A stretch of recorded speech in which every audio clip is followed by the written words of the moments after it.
Article 14, promotions. Article 14 sets forth the terms and conditions for posting job openings in your workplace, and the language has gone through some changes most recently that I want to touch upon here.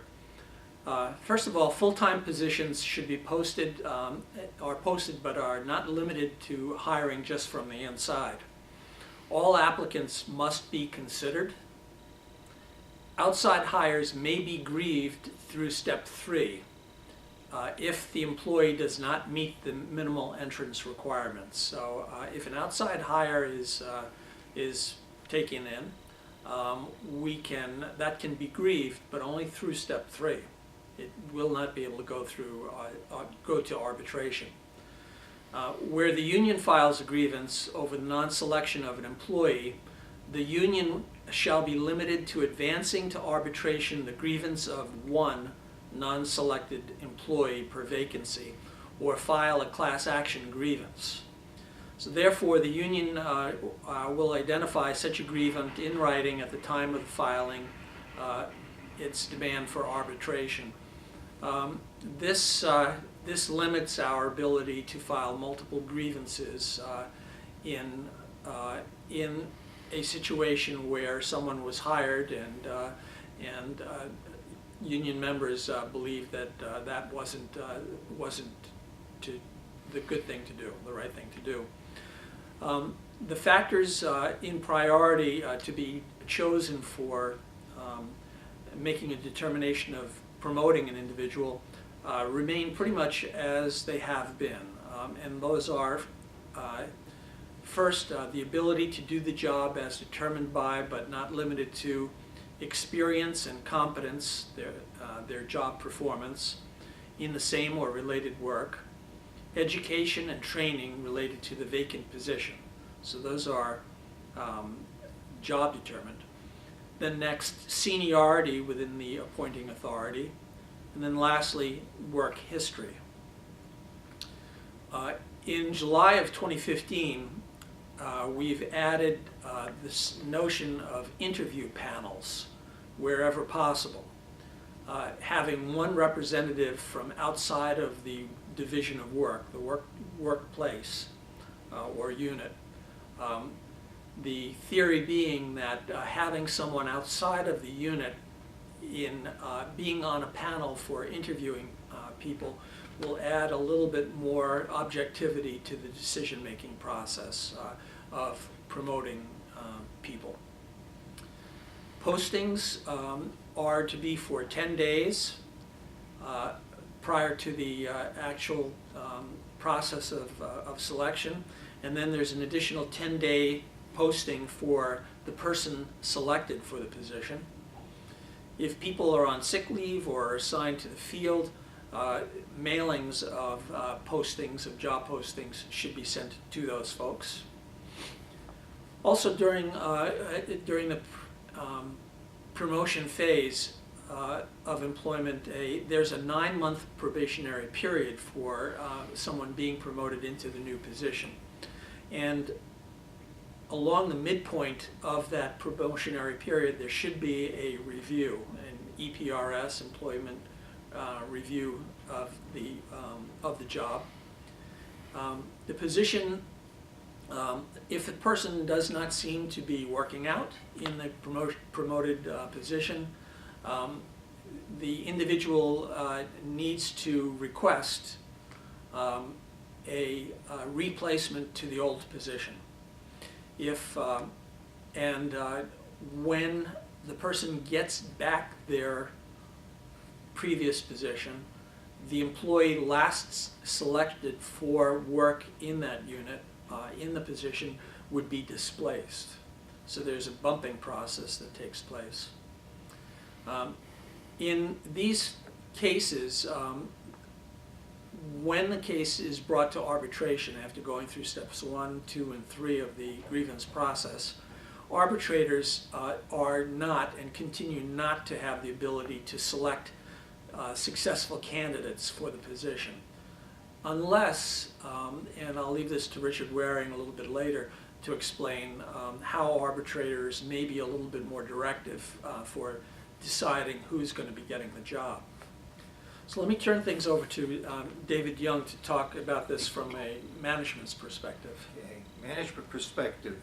Management has a very strong perspective on Article 14. Management defends its right to choose whom they will for a promotion with a particular fervor.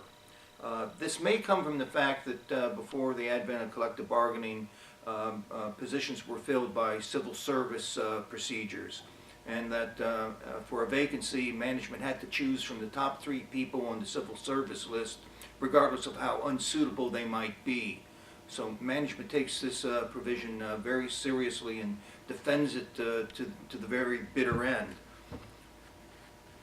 As Greg said, there are standards that apply to promotions, including seniority. Management's position on seniority has always been that just because you have more service than another employee who's competing for the promotion, that doesn't equate to experience that would make you able to perform the promotion. Although seniority and experience may be considered cousins, they're not twins. So just because somebody's more senior, management's not going to find that they have more ability or experience to perform the job. Likewise, in terms of being considered for a position, management takes a very strong position on what it means to be considered. Considered means you put in a resume or put in an application, and that's that. I had a recent case where I argued that consideration requires more than just looking at a name on a resume and tossing it aside, because that prejudges that the employee is not qualified, and that doesn't really constitute consideration for promotion. Unfortunately, the grievant in that case did not timely file the grievance, so we never had a full review of it, and it died out for being filed untimely. Also, management will take the position that just because you're a high performer in your current position, that doesn't necessarily mean you can perform the duties of the higher graded position. Somebody with a less outstanding EPRS, for instance, will sometimes be selected for a position because management will say the person has better experience and better skills, better qualifications to perform the job at the higher grade, and that just because you're an outstanding performer in the position you're in doesn't mean you'll be a good performer in the position that you're seeking to be promoted to. As Greg said, if the agency decides to select an outside candidate, the scope of review is limited to the fact that the outside candidate does not meet the minimum entrance requirements. I've seen a number of cases where Human Resources has not done their homework, and it turns out the person does not meet the minimum entrance requirements. However, also repeating what Greg said, in my experience, an arbitrator does not reconduct the selection process. They can find the selection process flawed and order that the position be reposted and selection takes place over again. But I've not encountered a case where an arbitrator says that a particular person has to be appointed, the grievant has to be appointed. Just they will not put themselves in the shoes of management and conduct the selection process in arbitration. The best appealable grounds in my experience for non-selection are procedural. For instance, if there were different interviewers for different candidates, different questions were asked of different candidates. One interviewer dominated the opinion of the other interviewers. That would be a case where everybody's rating sheet was identical, and so it appeared that there was not just a consensus but some domination in the selection process. Or the interviewers did not consider the candidate's background. Any employee promoted is subject to a promotional probationary period, as Greg mentioned. This works both ways. If management finds the candidate to be unsuitable, they can demote the employee back to their original job title within the promotional probationary period. Also, the employee can request that they be returned to their original job title. Sometimes the promotion just doesn't work out. It's not the cup of tea for anybody, and the employee can request to go back to their original job title.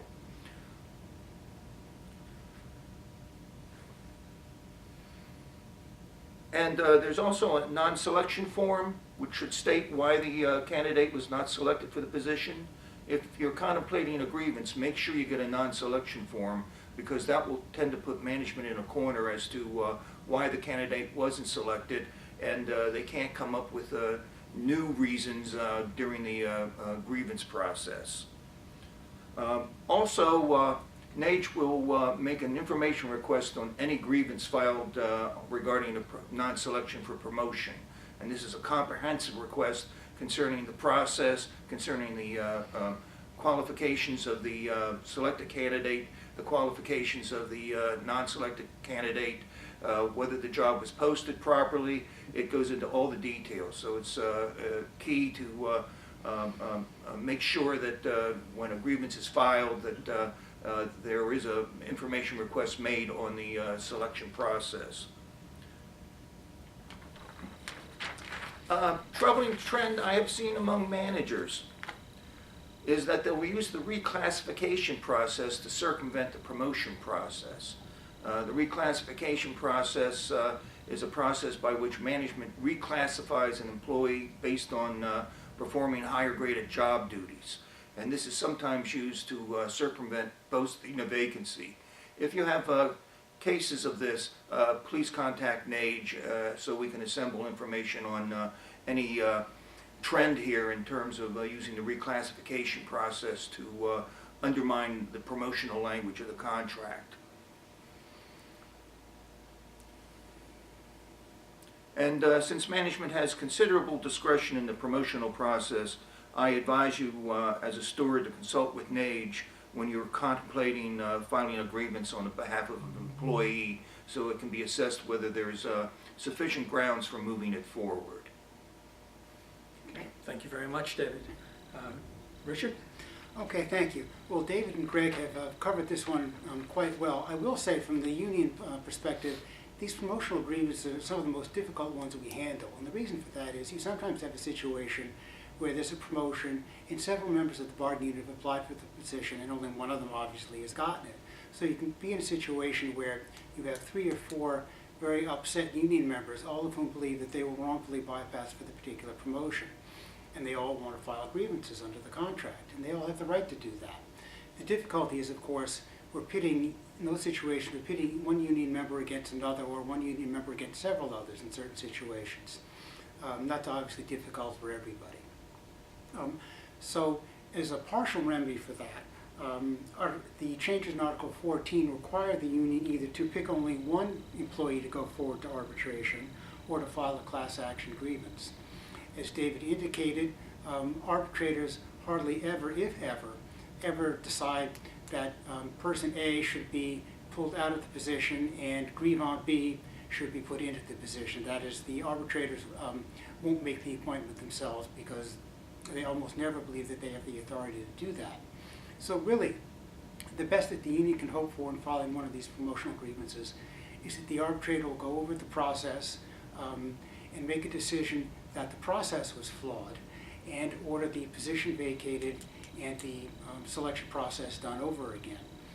And if that happens, the arbitrator then is saying, okay, management, you didn't do this right. I'm going to order you to do this over again. But I'm not going to order you to put the grievant into the position.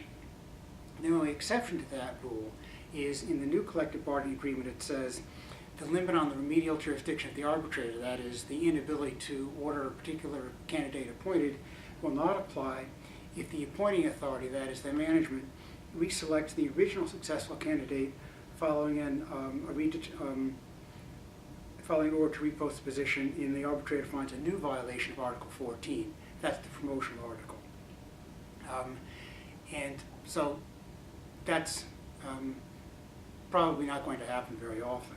And the other new provision of the contract, which is quite important, is If a redetermination of the selection process is ordered, it shall be limited to the original pool of applicants. The reason that's important is, as Dave and Greg, I believe, have both already indicated, if there's an outside hire in a particular situation, including for what's a promotional position for existing employees, that case does not go to arbitration. It only goes to Article 3 of the grievance process. So if on a redetermination situation, the management goes and hires somebody from outside the bargaining unit, that can defeat the purpose of the redetermination, because then that case can't go to arbitration. So what has happened in this new agreement is the redetermination process is limited to the original pool of applicants, so the management can't find somebody from the outside and stymie the Article 14 arbitration process. These are tough cases, and as David has indicated, these are ones that need to be carefully researched and carefully presented to get the best chance of a good outcome for our union members. Thanks. Stewards who are looking for a information request on Article 14 promotional situations should contact us at NAGE and ask for the template for the information request. Thank you.